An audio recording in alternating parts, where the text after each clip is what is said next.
usually start my topic on the introduction or the importance of the Indian inscription. We'll just start about what is an inscription, okay?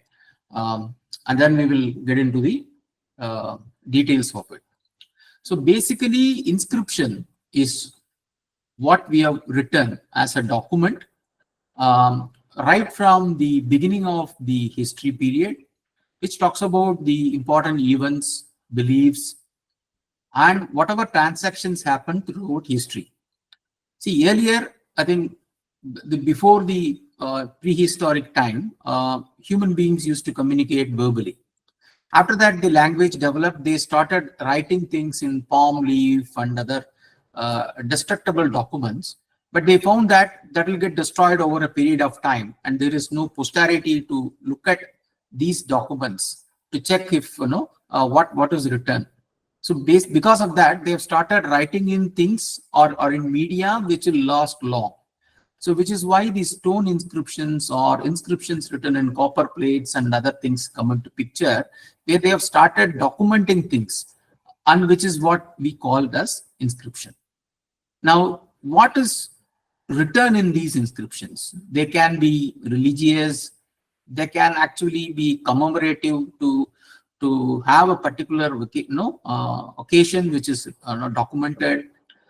Administrative details can be captured. So there are multiple reasons why things are captured in these inscriptions. And these inscriptions play an important role in the society, which we will probably see it in details as we go through these sessions. Now, these inscriptions, as you see, in a country like Bharat, which we have a very diverse linguistic culture, there are various languages by which these inscriptions are written. Obviously, Sanskrit inscriptions occupy a major portion. We have seen that Sanskrit inscriptions right from the Jammu and Kashmir up to Kanyakumari, where various kings, irrespective of their basic mother language or the linguistic background, inscribed in Sanskrit. Very interestingly, in Sanskrit inscriptions which are found and documented in the southern part of India are occupying about 60% of the total Sanskrit inscriptions found in the country. So that's an interesting statistics. Apart from Sanskrit, we have got inscriptions which are written in Prakrit, and regional languages like Tamil, Kannada, Odia, Marathi, and many of the other regional languages also has a very sizable number of inscriptions. If you look at the historicity or the history of these or the types of inscriptions, these inscriptions can be found in rocks, right? Earlier, people used to find a rock and then started carving the documents in those rocks. King Ashoka's rock-cut edicts are one of the classic example of these rock inscriptions.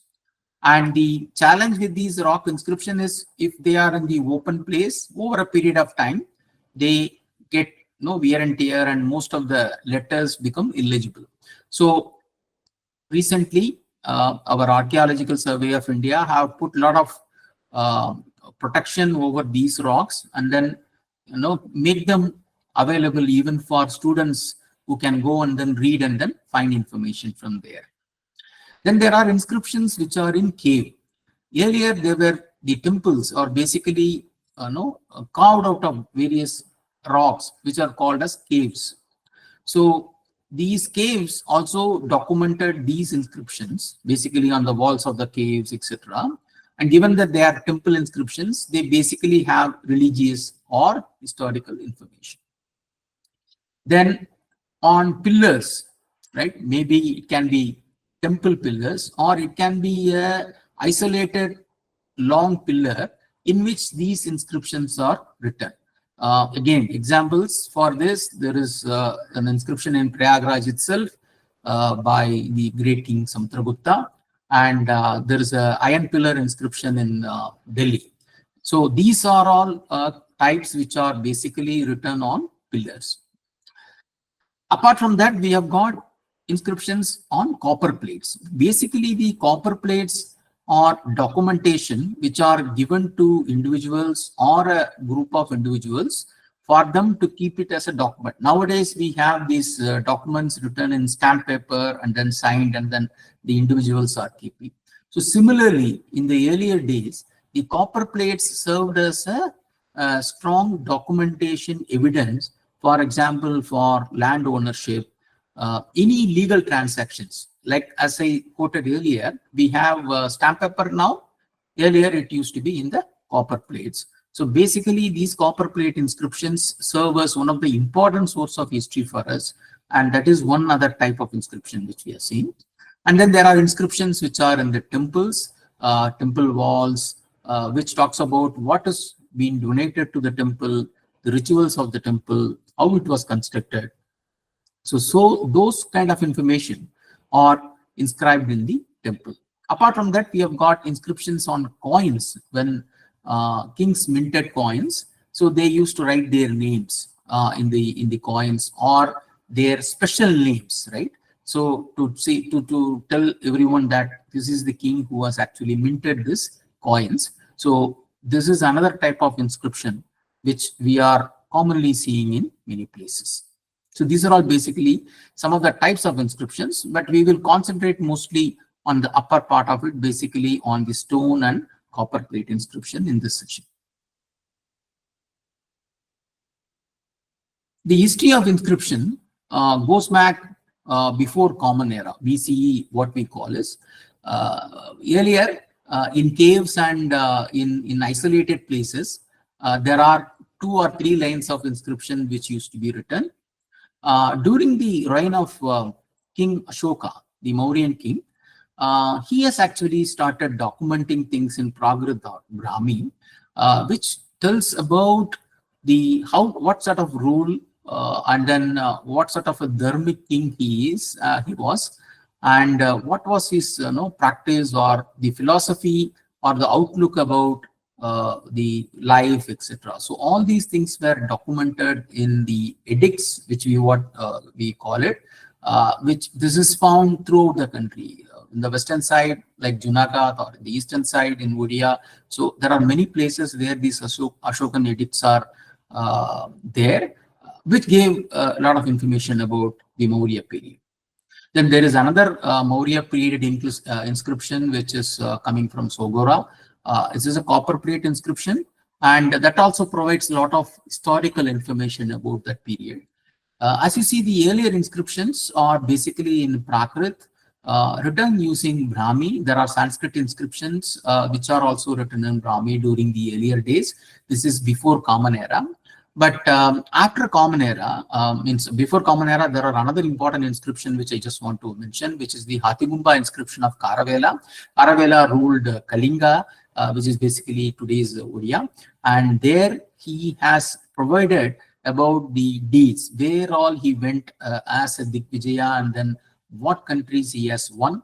And those details are very meticulously documented in the Hathigumba inscription. That is one of the greatest sources of history of not only Kalinga, but also the other kings who were ruling at that particular time, the 2nd century before Common Era.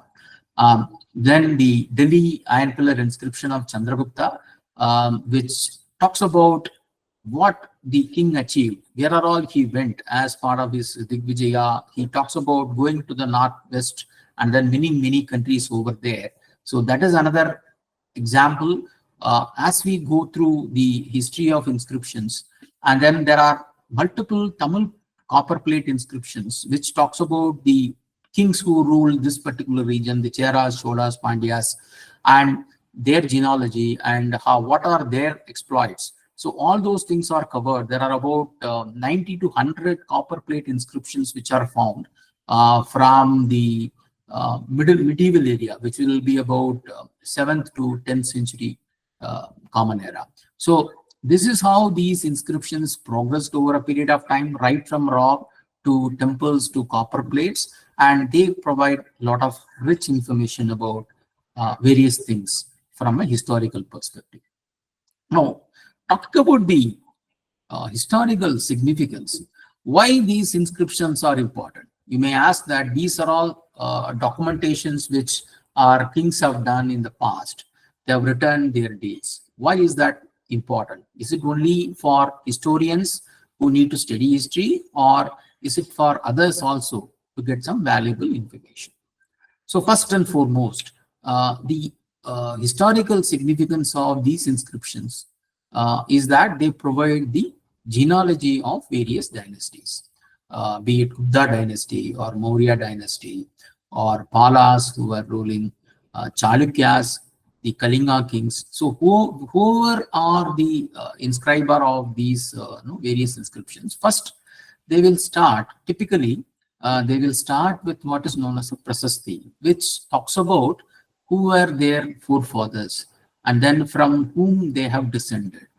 Typically in India, what we see is many of those dynasties claim their descendancy or from either Surya Vansh or Chandra Vansh. So they start with Surya, any king who belongs to Surya Vansha. For example, Cholas, they start with Surya and then they start providing their genealogy from there. Similarly, people who are saying that they are descendants of Chandra, they start with Chandra, Buddha, Pururavas, and then it actually starts from there. So while there are many mythical information, but as they come along, they talk about who ruled before them and then who are their grandfathers, what are their dates, etc.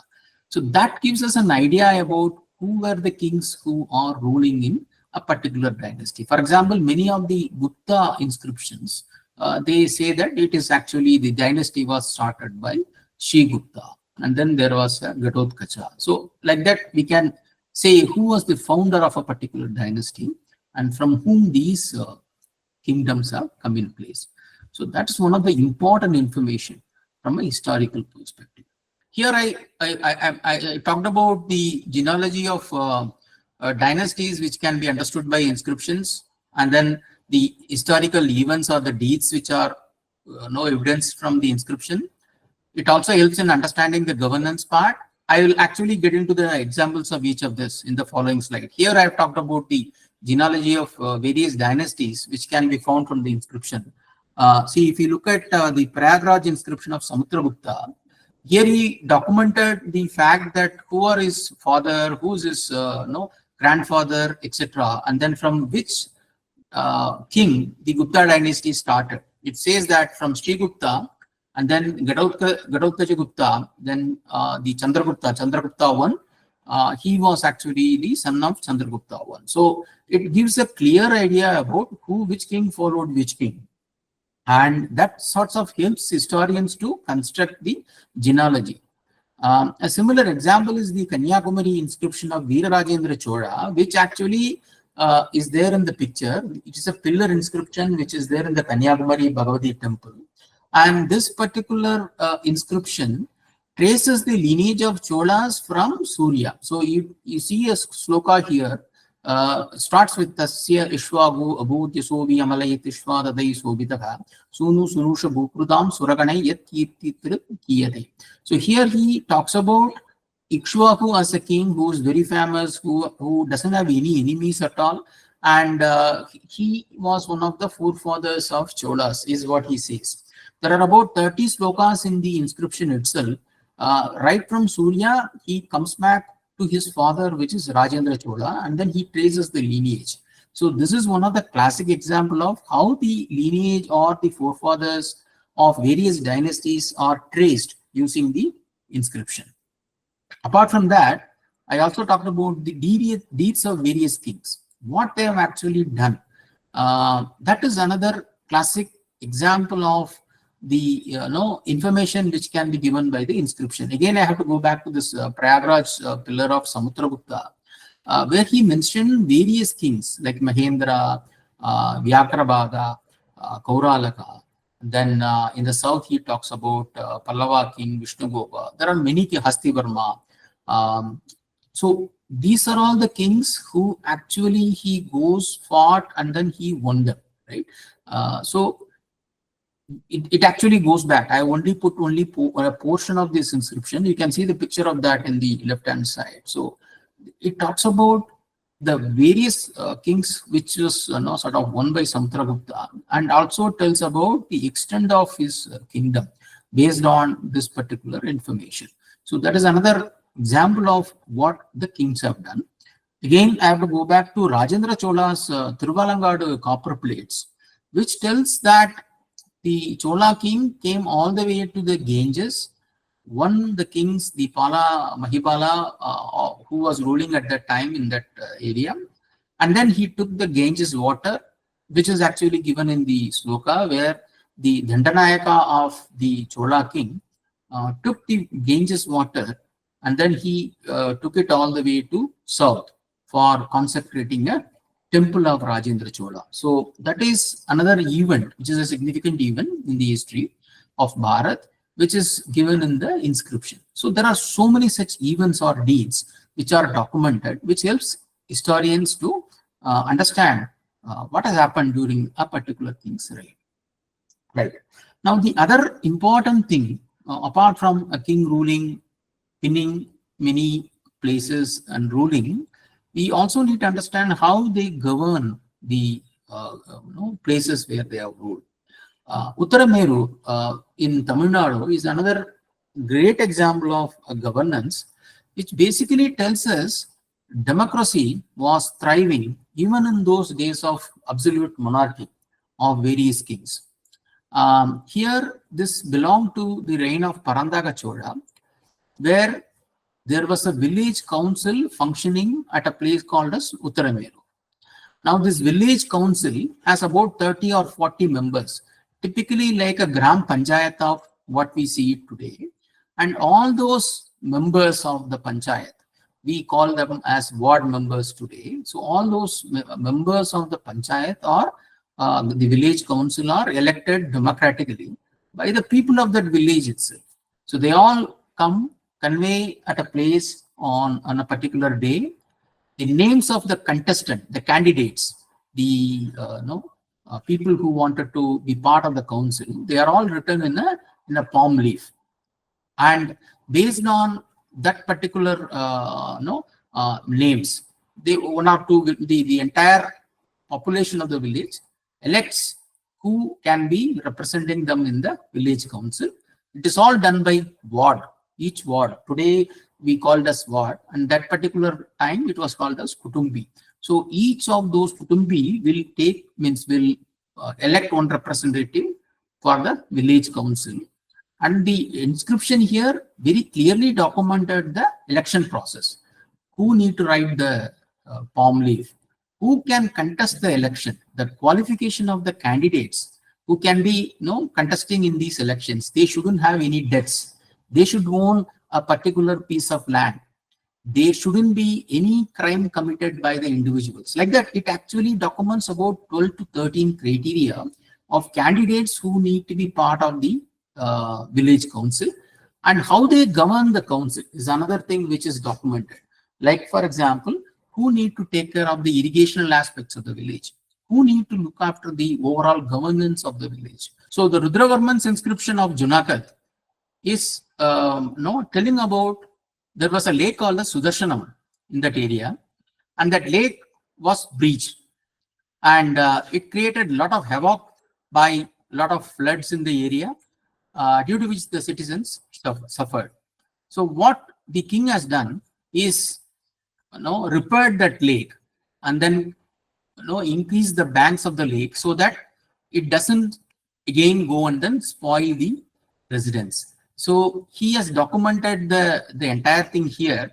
But what the most important aspect is, he didn't collect money from the residents to do this. He actually put their own money. They managed their own finances to ensure that the lake got repaired, and then people got benefited out of this. There is no impact from the financial aspects from the people's perspective because of a lake breach. And incidentally, a second time during the reign of Skandagupta also, this lake was repaired.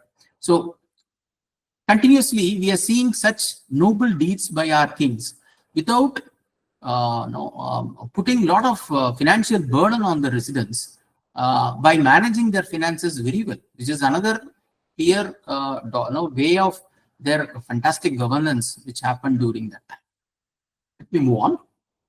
So these inscriptions, as we see here, are written in various scripts. While we talked about languages earlier, right? We talked about Sanskrit, Prakrit, and other languages in Bharat. These are written in various scripts, which is of interest to somebody who is interested in the study of various languages and the scripts which are used for writing this.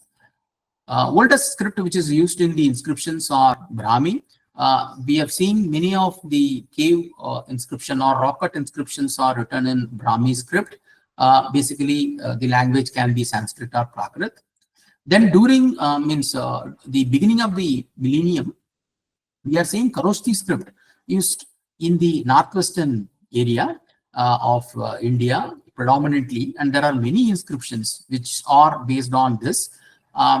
Coins of many kings, especially those who are come from the far west, they are all minted using the Kharosthi script. So that is another example.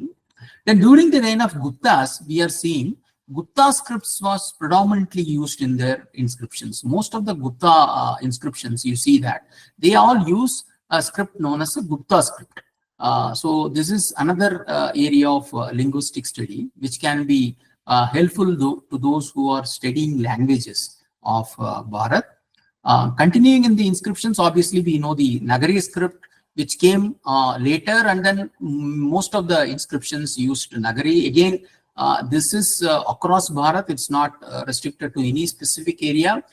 There are Nagari inscriptions used by Pallavas, Cholas in the southern area. Chalukyas used in many of their inscriptions. So that is another important aspect which we need to consider. Specific to the southern part of India, the Sanskrit is written in a script called as Grantha. Then we have Tamil scripts which is being used. Now, on the so we have talked about the historicity of the inscriptions. We talked about the political aspects of the linguistic aspects of the inscription. We will come to the political and administrative insights. We will talk about edicts of Ashoka because this is one of the ancient and one of the important aspect of the inscription. The edicts of Ashoka actually gives the earliest glimpse of our Bharat's history. It tells us the ethical aspects of it more rather than on the way he ruled, etc. And what principles are followed by Ashoka to rule is all documented very clearly in the edicts of Ashoka. They cover, again, like as I said, they cover the ethical and moral aspects. So we have a very interesting idea about how political narrative is driven by the ethical and moral values, even in the prehistory, means about the before Common Era, 3-4th century before Common Era. The political narrative is based on the ethical and moral values in our country. So that has been taken from the edicts of Ashoka. Then talk about the administrative practices. We looked at the election process in our earlier slide. Now here on the administrative aspects, the inscriptions talk a lot about the law and justice, how the judges are appointed, how the cases are heard, judgment given, what sort of punishments are given for crimes. The picture I have put in the slide is an inscription from a place called as Manur in Tamil Nadu. So here it talks about how the judges are appointed, again democratically, like what we have seen in Uttarameru. Here also democratically the judges are appointed, and on what basis these judgments are given. Right now, if you look at it, we have the penal code, which is the basis of all our courts delivering justice. But earlier we didn't have such a code. So we have smritis, we have Manusmriti, Yagyavalya Smriti, and other smritis which were in use earlier. So based on that, the judgments are given. Guptas predominantly used Yagyavalya Smriti.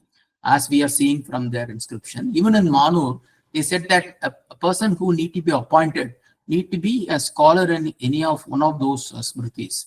And punishments are um, penalties for some small crimes. If there are bigger crimes, then there are prison or jail sentences which are given. But again, as we are seeing in many inscriptions, it is not that the punishments are very strictly given based on the crime. The circumstances in which the crimes are happened, that is also taken into account, and there is a humane angle in which these law and justice were delivered. So that is a very important aspects which we need to sort of do.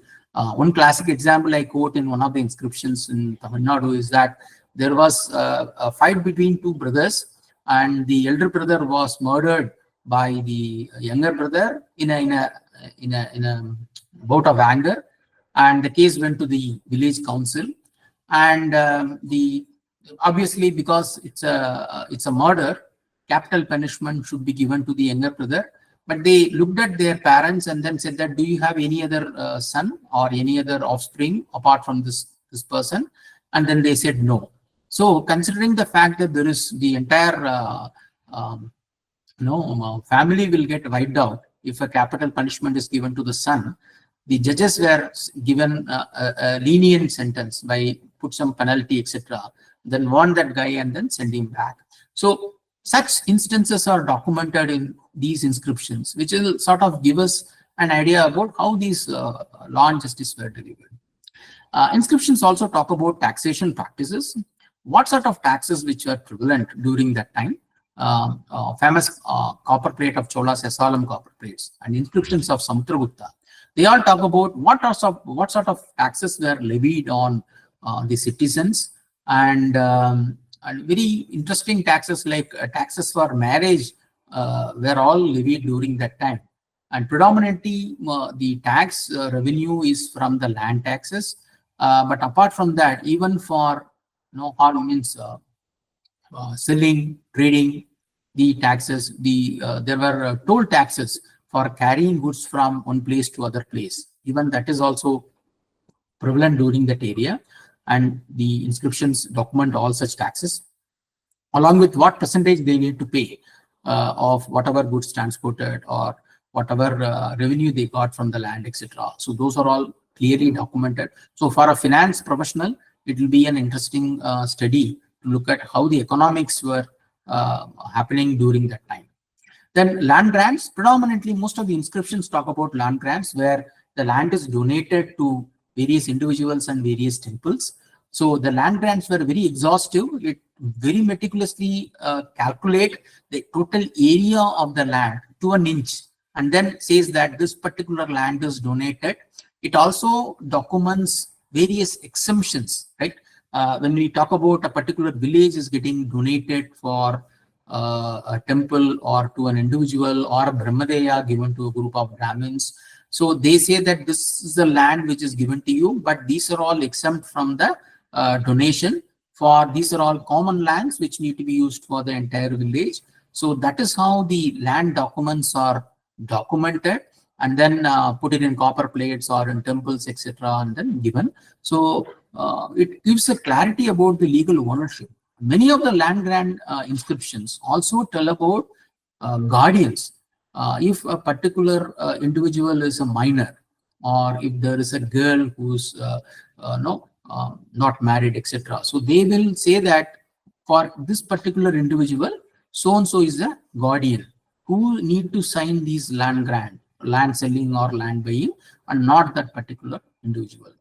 And there were also a concept of power of attorney, like what we have today. Like I am giving power of attorney to another person who can go and then sign the land document on my behalf. Similarly, such transactions were also happened during ancient times, 2000 years back, and such documents are there in the inscription, which will give an idea about the administrative practices. And there are public welfare initiatives, which are very well documented, because our kings have put a lot of effort on the welfare of the citizens. Irrigation is one of the key area where we have seen a lot of lakes were constructed.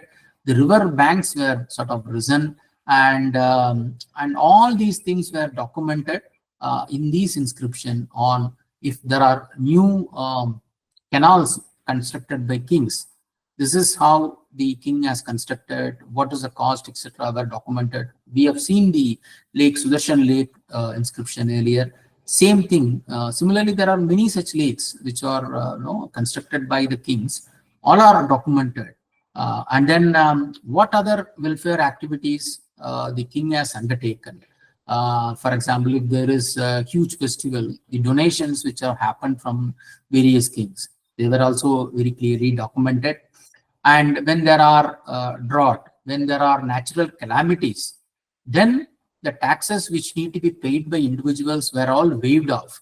Even that, on what is the reason for waiving of a tax of a particular instance is also documented in the inscriptions, which will give an insight about the overall governance and administrative practices of the various kings. Now we will go into the cultural aspects. We talked about, we saw the history, we talked about the linguistic, we talked about the administrative aspects. Now, predominantly these inscriptions are seen in various temples. So the religious beliefs of the people during that time were very clearly seen from these inscriptions. What practices they were doing, what sort of worships, what sort of rituals they have performed, which are the basic books in which these worships have happened. For example, in the southern side, most of the worships use agamas in the temple. So which agama is used in which temple is very clearly mentioned in the inscription. And it also talks about who built this temple, who was the person who was instrumenting in renovating various temples, and who patronized it, who are all the donors. If you take an example of the great Tanjavur temple built by Rajaraja Chola, the temple records, which has about 60 or 70 inscriptions, which are very lengthy, tells us that right from the day of start of the construction to the end, who are the donors of various things. Obviously, the king has donated a lot of things. His queens have donated.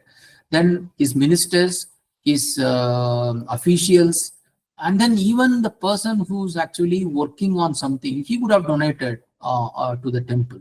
So every individual, irrespective of the stature of the individual, whether he is a king or a queen or official, everything is clearly documented. And donations in terms of the jewelry, in terms of the silver vessels given to the temple, everything is there in those 80 inscriptions in Tanjavur temple. So if you happen to visit there, you can see all those things taken into account, including the land, including what sort of securities he has actually employed, who are all the priests who are there, who's actually doing, what is their activity. Everything is clearly documented as far as a temple is concerned. So how a temple is run during that time can be known from the inscriptions which is there in the temples. Then our cultural significance, why are these practices there? It's not only Hindu temples, even the Buddhist, Jain temples, everything has such data of what has been the practice during those ages. Continuing on that, it also talks about like donations I have mentioned, and then those form a clear record of even today, right? There was a judicial case happened about a year back in Tamil Nadu where somebody siphoned off a land belonged to a particular temple. Now the temple authorities challenged it, and that person said that no, this land is is my ancestral land. It belongs to me. So the case went to the court. And you know what happened in the court? They took the document of an inscription and then put that before the court, saying that you see the inscription. Here, the entire boundary of the land is very clearly documented, and it shows that this particular land belonged to the temple and not to that individual. And the court actually took that inscription as a valid document and then told that this particular land belongs to the temple and not to the individuals. So that way, they are very, very valid legal document even today. these donations which are made in the various temples. Then it also gives the socio-economic insight, the patronage aspects of who patronized the temple over a period of time. A temple need not be patronized by the king who has actually built it. It is not even the dynasty which built it. Over a period of time, you see that there are many dynasties who ruled that particular region, but continuously patronize the temple, not to say that, oh, it was built by somebody else. They don't think that way, but ensure that they are sort of patronized irrespective of whoever built that particular temple. And then the inscriptions also talked about the rituals which are performed in the temple, what sort of faiths which are there, right? When I talk about faith, it is not only say Shaivam or Vaishnavam or Shaktam or the larger aspect. There are various sects which are there inside each of those. So what is the practice adopted by the temple? Some temples adopt the Pashupata practice. Some temples adopt the Saiva Siddhanta practice. So these are all various aspects of the sects of various religions, and the practices thereon is also can be elicited from there. And for archaeologists and historians, they actually tells us this is how the temple construction, the rituals, belief, practices are all happened, and then it gives a very clear-cut insight for those practices. And then we'll come to the social aspect of it. The most important aspect of the temple is in terms of the trade and commerce record, how the economic activities were happening during that time. There were a lot of trade guilds which were functioning at that time, which basically trades inland as well as faraway lands. There are many Tamil merchants who went to Southeast Asia and then started trading with those kings or dynasties ruling that region.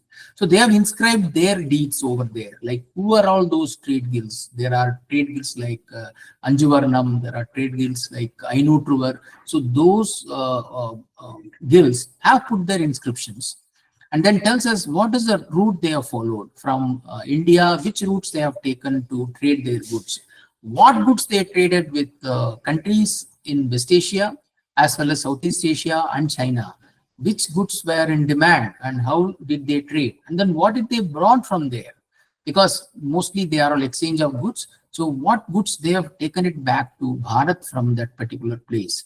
That is another key insight, because not only agriculture is a stimuli for our economy during that time, even the trade occupied a major portion. And the expedition of Rajendra Chola towards the Southeast Asia is basically due to a trade war, because the kingdom in the Srivijaya tried to put down the Cholas. So that is the importance of trade, which occupied a prominent place in the economy during that time. And merchant guilds, who are all the merchant guilds? How did they organized? There are inscriptions which has no specific security groups which protects the merchant guilds. For example, if somebody takes the goods from say Delhi to Nagpur, or say Nagpur to Chennai, how did they travel? Who are all protecting them? So there are protective groups which they have been paid, who provide the security for these trading guilds to take the goods from one place to other place. And what are the names of those security groups? How did they get paid? Everything is actually documented in the inscription. So we know how thriving our economy during that time with this information provided by the inscription. From a social perspective, what are the various communities who are living? What is the hierarchy of that? Somebody who want to study the sociology aspect of the ancient history, these inscriptions give a very clear-cut idea about the various caste and communities. What is the hierarchy? What is the status of the groups? And how is the overall social organization? Was there any conflict between them? Yes, there are conflicts, which are also documented. Fights between a couple of communities here and there. Why did they happen? How actually they were redeemed? What is the status and role of various communities in the society? So that is another major information which is coming from the inscription. And then daily life and customs.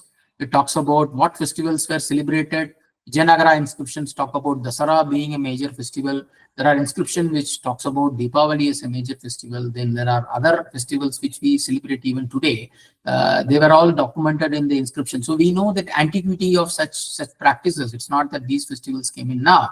These are all celebrated since years. So that is another important aspect of this. What are the social practices? Was that slavery practiced? Yes, there were inscriptions which talks about slavery, people getting given as slaves to kings and to temples, etc. So such practices were also documented in the inscription, which will give an insight about what sort of society social practices were prevalent during that time. So basically, why these inscriptions are important? They are important from a historical perspective for sure, definitely, to understand the genealogy of the kings, their dynasties, etc. And they are also important to understand the overall administrative practices, governance practices. How was the society functioning during that time? What sort of economy was there? Is it agrarian economy? How was the trading done? Which goods are traded? What was the overall economic wealth aspects of society like? And from a cultural perspective, what culture was prevalent? What are the cultural practices? What sort of worships performed in the temples? So it encompasses, the inscriptions are not just historical document, but it encompasses the overall outlook of the society which was prevalent during that time. So that way, for anybody who wanted to go back to our past, to understand how did we evolve over a period of, say, last 2,500 years, these inscriptions provide a very valid documentation for us to reconstruct the history. So with that, I thank you again for giving me an opportunity, and apologies for the network issues for a couple of times. But apart from that, I hope this gives some information to all of you. Thank you.